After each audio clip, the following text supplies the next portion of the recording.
The Jade Phoenix. A Tale of Honor and Intrigue in Ming Dynasty China. Chapter 1, The Emperor's Request. The scent of sandalwood and ink filled the air in the Forbidden City's Great Hall, where General Wei Lian knelt before the Emperor of China. The golden light of lanterns flickered along the polished floor, reflecting the solemnity of the moment. Outside, a gentle spring rain tapped against the palace's curved rooftops, filling the air with the scent of wet earth and blooming plum blossoms. Seated upon his grand throne, the emperor's expression was unreadable, his robes flowing like a river of silk. "General Wei," he began, his voice low yet commanding, "the northern border trembles beneath the shadow of the Mongols." Wei Lian's eyes remained lowered in deference. He had fought many battles along those rugged frontiers, knew the cruelty of the steppe warriors who rode like ghosts upon the wind. The emperor continued. "Victory will not come from steel alone. We need wisdom. We need the Jade Phoenix." At these words, the hall seemed to grow quieter, as if the very walls had turned their ears to listen. The Jade Phoenix was not a man but a relic, an artifact of jade, small enough to fit in a man's palm, yet said to hold the wisdom of emperors past. Some claimed it was carved by an immortal, others that it had once sat in the hand of the first emperor himself. Regardless of the truth, one thing was certain: in the right hands, it was a symbol of power. "Where is it, Your Majesty?" Wei asked, keeping his tone measured. "Our spies believe it lies in the fortress of Lorjan, a warlord in the western province of Gansu," the emperor said. "But you are not the only one seeking it." A soft gust of wind rattled the silk curtains, carrying with it the distant toll of a temple bell. "The Mongols seek it as well," the emperor murmured. "A warlord known as Kasar the Vulture marches toward Gansu as we speak." Wei Lian bowed deeply, pressing his forehead to the cool stone floor. "It shall be done, Your Majesty." The emperor raised a hand, his voice softer now. "Go with care, General. Sometimes, what we seek is not what we find." Chapter 2, The Journey West. Wei Lian departed Beijing with a small but trusted company. Zhong Rui, his oldest friend, a soldier who had fought beside him for 20 years. Mei Lin, a skilled archer whose sharp eyes missed nothing. And Brother Da, a Shaolin monk who wielded not a sword but his own strength, a force as immovable as the mountains. The road to Gansu was long, winding through mist-cloaked valleys and endless seas of golden grass. The journey carried them through quiet villages where the scent of steaming rice and sesame oil curled into the night air, past rivers where old fishermen cast their nets beneath lantern light. One evening, in a small town nestled among bamboo groves, they stopped at a roadside inn. Rain drummed against the wooden roof, filling the night with a gentle, rhythmic sound.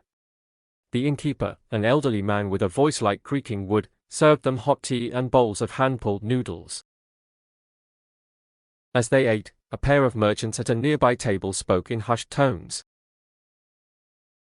"They say the Mongols march toward Lorjan's fortress," one whispered. "That Kasar the Vulture himself seeks the Jade Phoenix."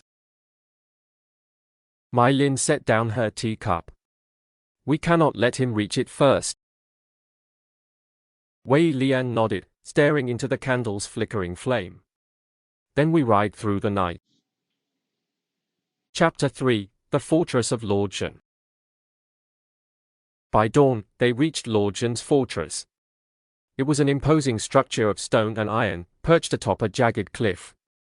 Red banners bearing the warlord's emblem fluttered in the breeze, and the air carried the scent of smoke from countless cooking fires within the walls. Disguised as traveling merchants, they entered the outer market, blending with the flow of common folk.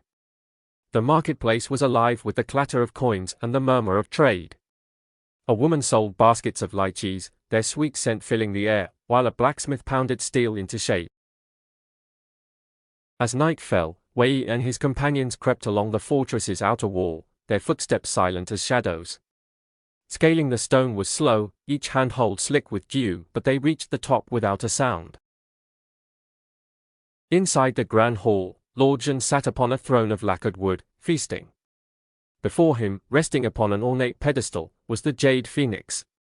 It was smaller than Wei had imagined, no larger than a child's toy, yet it seemed to glow in the dim torchlight, its green surface smooth as river-polished jade. Zhong Rui exhaled. Getting in was easy. Now comes the hard part. Chapter 4: The Betrayal. Before they could move, the great doors slammed open. A flood of Mongol warriors stormed inside, their armor glinting like dragon scales. At their head stood Kasar the vulture. His eyes were cold, his face lined from years of war. "You led us straight to it," he murmured. "Fools!" Lord Zhen roared in fury, overturning his feast, but his men stood little chance. The Mongols fell upon them like a storm. Wei Lian did not hesitate. He lunged toward the pedestal, fingers closing around the Jade Phoenix just as a Mongol blade slashed through the air. The hall erupted into battle. Wei Lian loosed arrows in rapid succession, each one finding its mark. Brother Da fought with his bare hands, his strikes sending men sprawling. Zhong Rui shouted over the din, "We're outnumbered. We need an escape." Wei spotted a tapestry covering a dark passage. "This way." Chapter 5: The River's Escape. They ran through winding tunnels beneath the fortress, the Mongols in pursuit. The air was damp, filled with the scent of old stone and earth. At last, they emerged onto a cliff's edge. Below them, a river roared, swollen from spring rains. The moon cast silver light upon its churning surface. There was no time to hesitate. One by one, they leapt. The cold water swallowed them whole. Chapter 6: A Quiet Victory. They drifted for miles before pulling themselves onto the riverbank, exhausted but alive. As dawn broke, Wei held up the Jade Phoenix, its surface glistening with river water. When they returned to the Forbidden City, the Emperor took the relic in his hands. "You have done well," he said. But Wei Lian only bowed his head. "Many good men died for this," he murmured.